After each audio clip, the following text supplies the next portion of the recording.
So our next guest is Rachel Law. And Rachel Law is the CEO of PossAbilities, a Rochdale-based social enterprise delivering adult social care services. So after years of suffering cuts to Rochdale's adult social care services, Rachel thought there had to be a better way. And that better way was to take the learning disability service out of the local authority control and to set up a PossAbilities CIC. Now that's major. So today, Rachel is going to talk about the power of dreams. Over to you, Rachel. Hi everyone. So I'll just try and share my screen and get my presentation. 2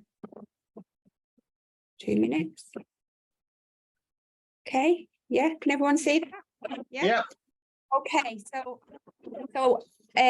we are a social care organisation and deliver a range of services for adults with a learning disability. And funnily enough, my story starts with unhappiness. So I was working for Rochdale Council. They are not a bed council, by the way. They were just faced with lots of cuts they had to make, lots of efficiencies they had to find. And so I found myself over the years putting staff at risk, restructuring services. We had no money to invest in services for the people we supported. And I was becoming more and more miserable, and my colleagues were becoming more and more unhappy. So I kept thinking about what can we do differently. And I'm quite a curious person. So I was looking around at different delivery models, and I found something called the Mutual Support Programme, which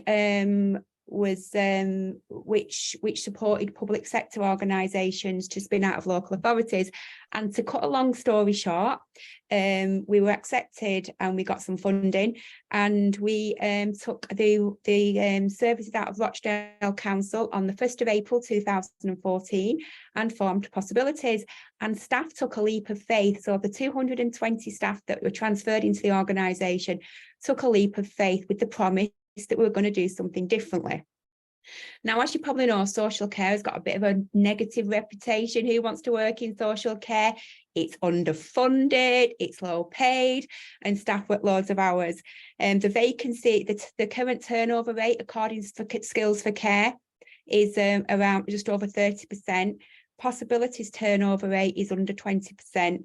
And the vacancy rate in social care is around 11%, and the vacancy rate in PossAbilities is under 4%. The day-to-day problems, we still occur, the day-to-day problems in social care, they haven't gone away, but what we can do is things differently. So when we spun out the local authority, our turnover was around 4 million. It now stands at over 20 million. We've now got 650 staff, and we deliver services all across the Northwest. So what did we do to buck that trend? So one of our company values is about being happy. So we believe that fun is the key to success, and we ensure that happy is in the forefront of everybody's mind. So what do we do to create a happy workplace? Well, first and foremost, we're really lucky that our headquarters, we have a day service for people with learning disabilities attached to our headquarters. And I meet some amazing people every day. And people with learning disabilities, despite some of the setbacks, are probably some of the most happiest people that you will ever get to meet. And they live in the moment, so they don't dwell on the past. And I think that's something for people to think about, is around surround yourself with positive people and live in the moment. We also have a wellbeing farm at our head office. So we've got pigs, we've got goats, we've got a Shetland pony, we've got a parrot, we've got dogs. And it's just, the animals, it creates sort of happiness and peace. And, I'm not kidding when I say that the animals come into the head office. So this week, Fudge, the miniature Shetland pony, had a trip round the head office and was going into people's offices, searching out polos. And at lunchtime, I was outside tickling the pigs' bellies, because they particularly like that when the sun's shining. We've also got a wellbeing garden at our head office. So we had some land which wasn't developed. And so we applied for some funding and put some of our own reserves in and created a £150,000 wellbeing garden that staff can access. So they've got a beautiful environment which they can go and access during the day. And that's also open to the community as well. But just in terms of leaders, so we are regulated by the Care Quality Commission, so and all of our services are either rated good or outstanding, but there's obviously certain regulations that we need to follow. So whilst we do have leaders within the organisation, we don't see somebody's not more important than somebody else. So everybody has the same value, everybody is equally as important, we just have different roles. We've also developed a leadership manifesto. So we asked our employees, look, what makes a good leader? And they told us what makes a good leader. And so we've created a leadership manifesto with a range of different pledges that leaders have to sort of subscribe to. And one of those is around building healthy and happy teams. It's really important that our leaders get to know our employees. They make sure that they have a real positive working environment, and that, you know, they really enjoy coming to work. And, you know, we want our leaders to be approachable, big-hearted, and really care about their employees. And we hold our leaders to account based on the leadership manifesto. So, for example, we have something called Reflect and Refocus. So we got rid of our annual appraisals, which everybody thought was really dire. And we have Reflect and Refocus, where we ask managers to reflect on their performance, reflect on what they are doing well in terms of the pledges within the leadership manifesto and some of the things they need to improve on. And we encourage them as well to ask the staff and their colleagues, look, what do we need to get better at? And then they develop an action plan. We also have a We're Listening survey, which we send out to staff on an annual basis. And, you know, some of the things that staff have told us from the survey is 90% of our employees say they're trusted to deliver the role in the way they think's best. And trust is really important to us. So, for example, some of the things that we do is around support people to self-roster. So, of course, we do have to meet the needs of the people we support, but we want people to be able to develop a rota which not only meets the needs, but meets their own sort of, you know, obligations that they may have at home. So we encourage people to self-roster. Rachel, sorry to interrupt you. Are your slides supposed to be moving? I'm there. Yes, they are. I'm there, rabbiting on.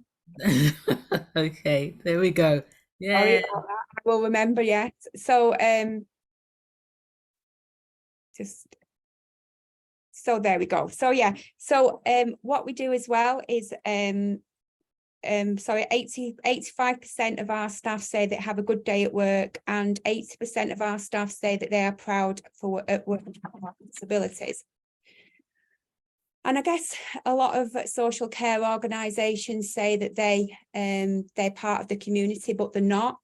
They just have an office in the community. What we do every year is we have huge events which we encourage staff to attend with their families and encourage the community to attend. So we've had a Hooray for Happywood, where we had a month-long festival of celebrating happiness and the science of happiness. This year we're doing a carnival, and we think that that's important because we want people to invest in work personally and emotionally. And when you can see that we're sort of making a difference to not only the people we support, but the communities that we work in, then people really feel proud to come and work for the organisation. We also, every year we get some real reindeers, and we staff dress up as Father Christmas and naughty elves, and we invite local schools in. And some of the schools that we invite in is from really deprived areas, and we just have fun. We encourage the elves to be naughty, which some people take that, they love doing that, and slightly worrying that they, you know, you can only imagine the things that they get up to. And again, you know, some of the feedback that we've got from the schools that staff listen to, and obviously staff see how happy the children are, is it's the best day of their lives. And again, they feel really proud to work for the organisation. And we also have a leadership and staff away days. And we don't want to talk about business planning, and we don't want to talk about strategy. And of course, that's important. But what we want to do is have fun.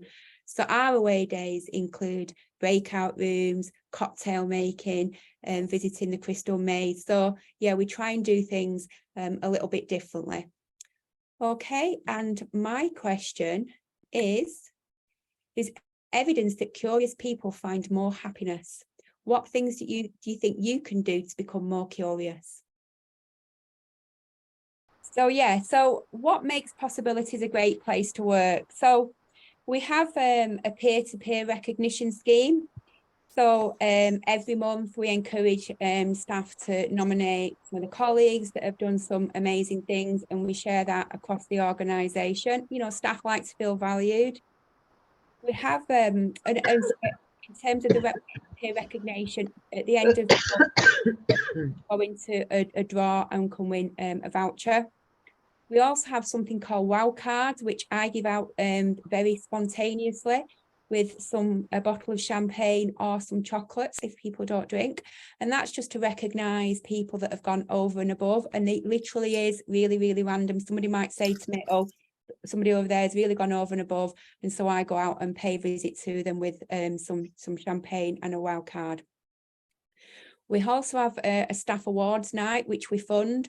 So we encourage people to nominate the colleagues, and we have a list of different categories, and we book out a hotel where there is alcohol. I've got this alcohol theme running through PossAbilities. It's a little bit worrying. And we have a 3-course meal, and then we have the awards ceremony, and people that win can get £100 voucher to spend wherever they like to go shopping. Depending on company performance, we give out vouchers at Christmas. So Christmas just gone, all employees got £1,000 voucher. We paid the tax and national insurance on the vouchers, which obviously helped this year, or last year, sorry, with the cost of living crisis. But not only do we give a voucher, we also give a beautiful card with some words and a heartfelt message, just to thank people for all the hard work and support over the year. We also have something called a big idea. So as managers, we recognise that probably we don't have the good ideas, our employees do. So we encourage them to come up with big ideas, which we fund. So we are currently in the process of arranging a rave for some of the people we support, and that was a big idea of a staff member. And another staff member said that people struggle to go on holiday. So we purchased a lodge at Ribby Hall. It costs us 150,000. Ribby Hall is a bit like Centre Parks, but near Blackpool. And so we purchased a lodge which is made available for staff at a real discounted rate. And you know, it's fully booked sort of throughout the year, because it's important that our employees get a break with the family members. Learning at Work Week, which is just gone in May. So we said, let's celebrate Learning at Work Week, but we don't want you to do any learning in relation to work, really, because we put on an awful lot of courses for you to learn at work anyway. So we put aside 25,000 and said to our employees, you can put in a bid up to £500 to learn whatever you want that makes you happy. So we had people putting in bids for jewellery making, learning to drive a barge, Korean cookery. So there are all sorts of wonderful things that people wanted to learn. I've mentioned the lodge at Ribby Hall. I also try and get out and have lunch with colleagues, and I asked them 3 questions. What do we do that's amazing for the people we support and families? What do we do that you think we can improve on? And what do I ask you to do that's stupid, and how can we do it better? And so had some really good feedback around some of the stuff that we asked people to do, which we were frustrated with, some of the stuff around paperwork, some of the stuff around, you know, we want you to trust us. We want to be able to self-roster. So some of those things came into play following lunch with myself. We also do every year a Aware Listening survey, where we ask staff around, are they happy at work? And we focus as well on health and well-being. And we do want to do some pulse surveys throughout the year, just to do quick snapshots around, are people happy at work? So if anybody have got any nickable ideas for me around pulse surveys, then I am all ears. And we also have a duvet day. So staff with 100% attendance get an extra day off in the year. we have a happiness manifesto. Yes, Henry, I nicked this from you. So whilst it's not yours, it's ours. We developed our own happiness manifesto, and it's just some staff just to sort of say, look, you know, happiness is important. So, you know, live in the moment, be more curious, and, you know, be yourself. So just some ideas about how you can find sort of happiness and joy in your life. And I guess one of the things that I guess we're not good at is sort of celebrating our success. So as an organisation, we are quite humble. And in some of the We're Listening surveys, staff said, look, we don't celebrate our success. And then that's something that we've sort of had to take on board, because staff want to celebrate our success. They want to feel the proud, and they want to feel part of the organisation. So that's something that we are looking at, you know, being more vocal in terms of telling our story. And just for me, really, finally, believe in the power of dreams. I think that was a strap line from Honda. And I guess Martin Luther King didn't walk up the steps of Lincoln Memorial and address the crowd and say, I have a strategic plan or an integrated, you know, structural reorganization. And he said, I had a dream. And the message really for me is, we had a dream when we worked for the local authority to move outside of the local authority and to create an organisation where staff feel valued, they were happy, we had fun, and they wanted to come to work. So I guess my question to you is, dare to have a dream. Thank you. Oh, and finally, my final question is, celebrating success inevitably contributes to happiness. How do you celebrate success in your organisation? Anybody got any questions? Either hands up or in the chat.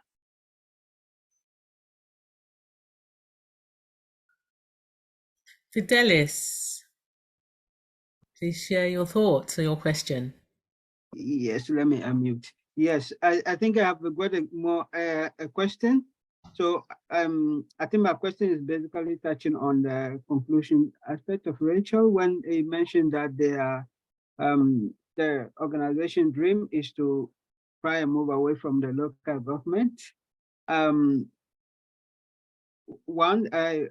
do you do that? How do you do that? But I think this should encompass recent work development, that the leveling up, where they see that there is the need for the communities, the local government to really develop flattened hierarchy that will serve community purpose. And I think I have one of my colleagues, Jack Newman, who just published a paper right now about that. So if that evolved to a better service, will you still stay within the local government structures or not? So would I ever go back to working in a local authority, and would a lot of the employees that transferred my local authority go back? Then no, because we've got the opportunity to innovate and we can be flexible.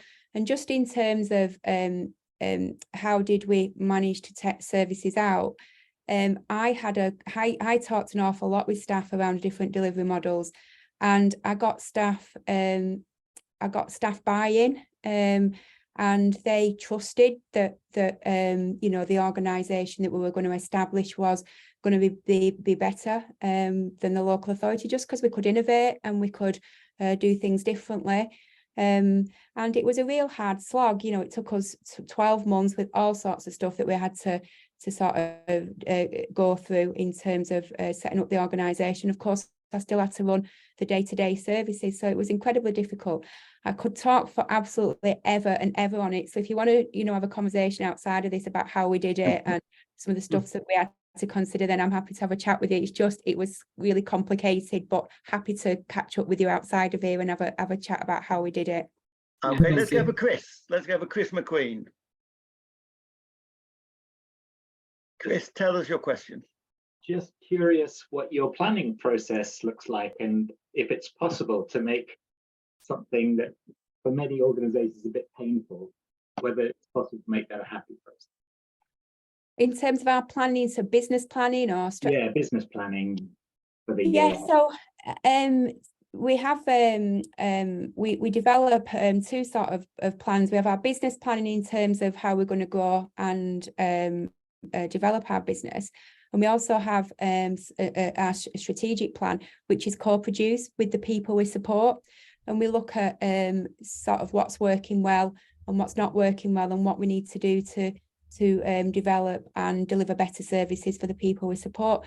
But we do it in a fun way. We do sort of different activities, and we laugh a lot. We have fun. The business planning, we're going doing some workshops next week. We're calling it the Decade of Dreams. And we're saying, because we're nearly on our 10-year anniversary, and we're talking about the things that we've achieved, but we're asking staff, look, you know, over the next 10 years, what shall we be doing? What are our dreams? And some of it might go into our business planning and some of it might not. Thank you. Awesome. Excellent. We have a question by DJ. DJ, do you want to ask your question? Yeah, sure. So I was wondering how you ensure that things like your wow cards and your peer-to-peer recognition stuff doesn't end up with just the popular people that make themselves obvious, get recognized, where the quieter people then disappear into the background because no one's recognizing their contribution. Yeah, so anybody can nominate anybody for a wow card. So it's not just leaders or managers. So, you know, I get emails where staff say, look, you know, I've worked with a colleague and they've done something really amazing. So, and, you know, over the last years when I have been sending out wow cards, it is literal a breadth of different people across the organisation. It's not just the same people. So, you know, we make sure that, you know, everybody knows about the wow card, and anybody can sort of drop me a line and say, look, this person is really deserving. And in terms of recognition, again, staff put in recognition for the colleagues, so anybody can put in positive recognition. It's not managers doing it. It is literally, you know, I've worked with somebody the other day and they are truly amazing, and it's lovely. It's probably one of the nicest things I read is the positive recognition, because there's just some great stories about people doing some great stuff across the business. Excellent. And over to Lou for your question. I can't even find it now. I've responded to so many other people. I think in our conversation we sort of discussed, I loved all of your ideas. Some of them seem like they cost quite a lot of money, which as a charity sector we don't have. And our discussion was just, I'd like to do something more than just a word of saying thank you, but then can't necessarily afford to do much more than that as a charity. What would be your kind of starting point suggestion, I guess, to do a bigger thank you that can't just be words? I guess it is, you know, what have we done that's sort of, it is just around creating a culture where people do feel valued and where people want to come into work. So we started off, you know, we didn't have, when we spun out the local authority, we had no money in the bank at all. We had not a penny, you know. Wow. We didn't have any reserves or anything. We've now got healthy reserves that we can reinvest in the workforce. But what we did do is we asked staff to create the company values. And so staff created our values, with happy being one of them. And we just decided that while all staff values are really, really important, happy was probably one of the main ones, because if the people that come into work are not happy or having a good day, then the people they support are probably going to have a really rubbish day. So we kind of really focused on happiness and all the things that we could do, not for much money, to create a real positive working environment. So start small and you know, and ask your staff as well, because it didn't come from leaders, it come from our employees. Look, what can we do to make sure that you enjoy your work and you're having a good day? And you know, you get some amazing ideas from people, and your staff are probably the most resourceful people you can ever meet. We had no money. We used to get things for free from local businesses because we had no money, because our staff were so resourceful. So get them on board. Excellent. Thank you so much, Rachel. A big round of applause for Rachel. That was brilliant. There's so many great stories in there. So, you know, I love that. Love that.